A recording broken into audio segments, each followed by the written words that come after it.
Good morning. Welcome to Real Life on the Homestead in Ontario. And as you can see, I'm standing in front of the fireplace. It's how I dry my hair. But let's look outside. It does look like a beautiful sunny day, don't you think? Looks can be so deceiving. It is minus 36 Celsius. That's minus 32 Fahrenheit. It is bloody cold. We are now day 20 of the January Carnivore Challenge, and I'm going to repeat myself because there's always somebody making a comment about what is carnivore and what is not. The purpose of me doing this with you is to let people know that there is no hard, fast rule on what carnivore lifestyle is. It's all about you and what works for you. And what I show on my channel is not the proper way to do carnivore. It's how I do carnivore and how it works for me. And I'm just sharing it because it might give people ideas on how to treat their carnivore journey or just how to improve their lifestyle and their eating habits. It doesn't mean that if you don't stick exactly strict as some people say, that you will fail.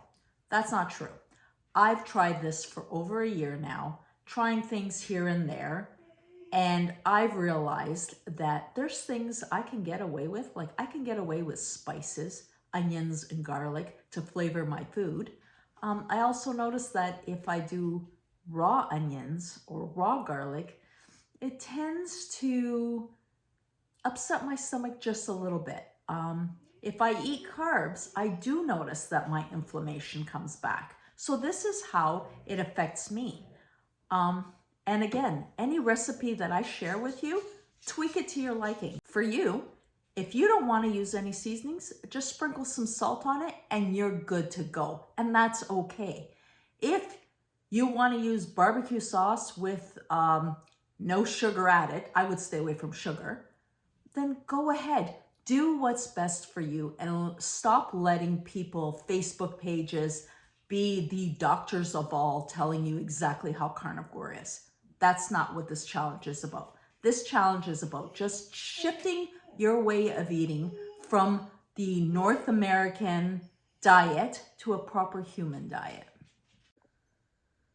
I have here 2 pork back ribs that I got from one of my local pork farmers, and they have it vacuum sealed when they have their pigs butchered. So this works really well. And I am going to season this up. Yes, I am using seasonings, but you can just use some salt. It's the method of cooking that is very, very interesting. The first thing I'm going to do before I even get started is I'm going to create some foil pouches. And what I do is I do a bottom layer and a top layer for my sheet pan.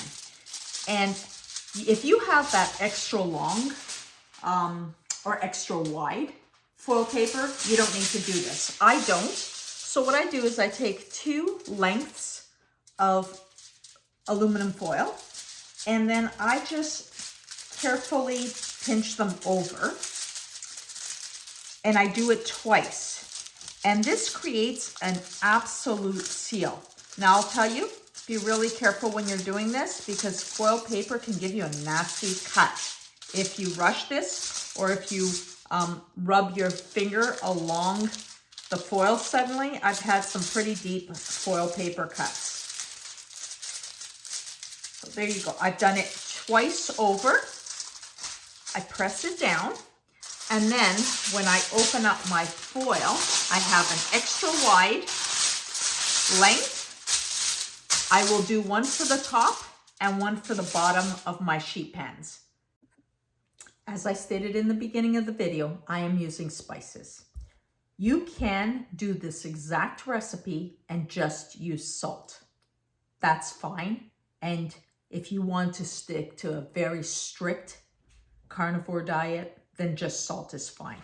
The first thing I'm going to do, you see how beautiful these pasture raised pork ribs are? They're gorgeous. First thing I'm going to do is this layer here is a membrane. And I want the spices to penetrate. So what I do is I just gently put my finger underneath. And don't rush it, because if you rush it, then you'll rip it too quickly. And then from there, I just pull. There's one, I ripped it at this point. So this is where fingernails help. My fingernails are whatever, don't break off. But we are good. No, puppy, this is not for you. Go away. Go away. Out of the kitchen.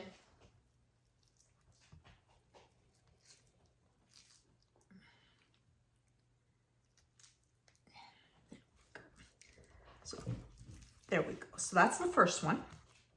And now let's get into the second one. And again, I just start in the middle because I find that's just the easiest way to get across. And slowly wiggle through. And then I pull off that membrane.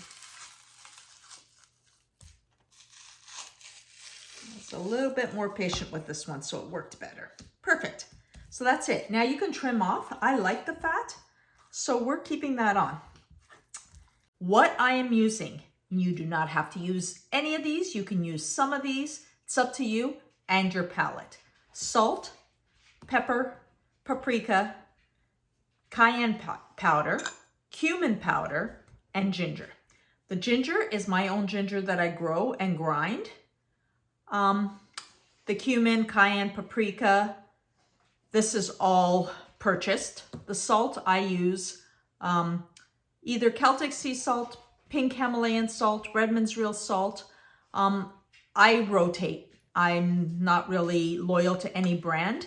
Paprika, I grabbed when I was in Hungary, so it is beautiful, beautiful Hungarian paprika. So start off, we're gonna do every single thing, both sides. So start off with the salt, and I salt generously. If you've been watching the channel, you know I'm not afraid of salt. It really improves flavor of our meats. Pepper.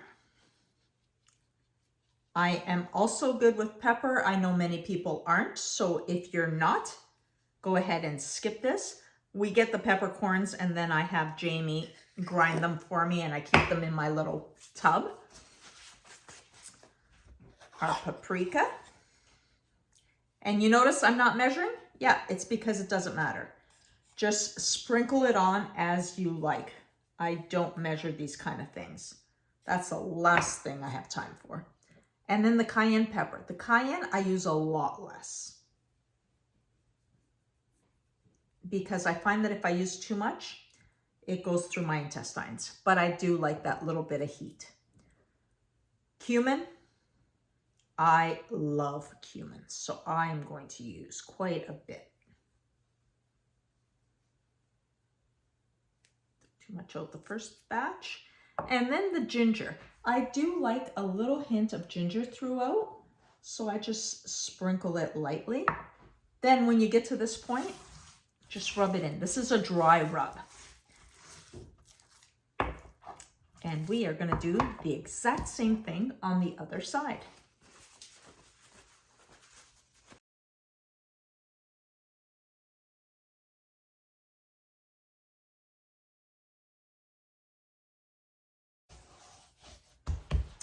That's our dry rub. You could just do salt. And then we are going to put this on a cookie sheet. That foil we just made, I'm lining the cookie sheet with it.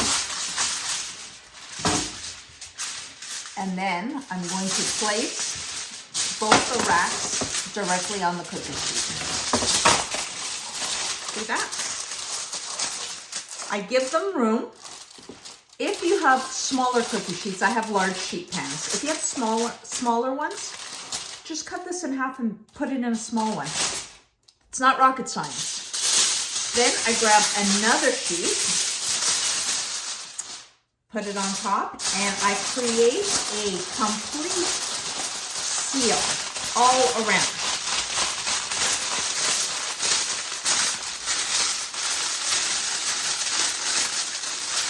This is where you have to be careful not to cut yourself on the foil, okay?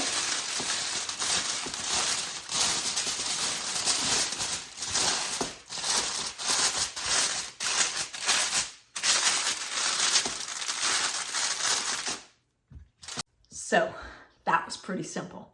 This is going into a 325 degree oven you have two options.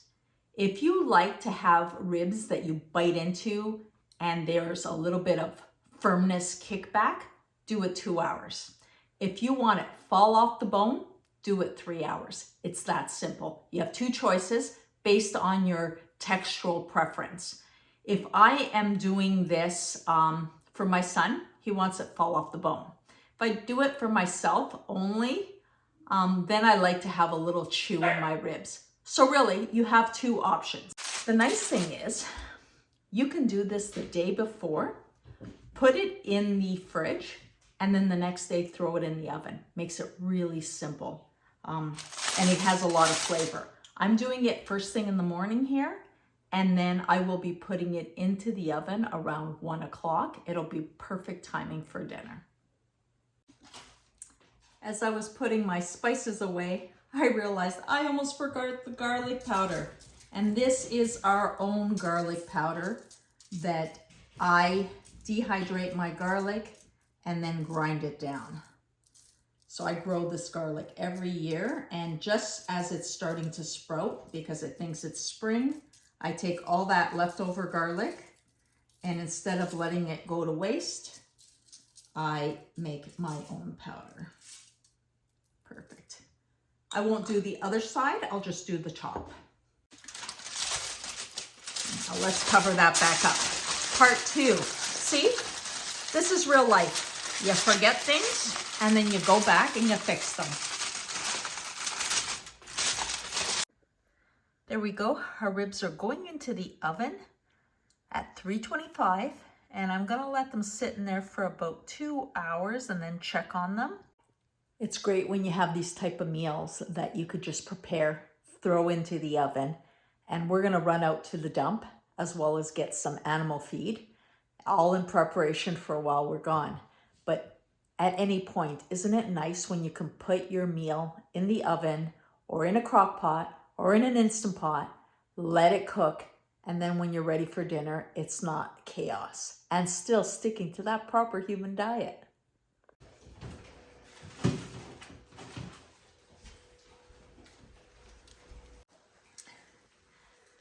So we are at the 2.5 hour mark, and I just want to show you, careful when you open this because it will have steam in it. This is the slow and slow way of cooking ribs. Look at that. Can you smell that? I'm sorry if you can't. Look at that, isn't that beautiful? I'm going to show you the tenderness here.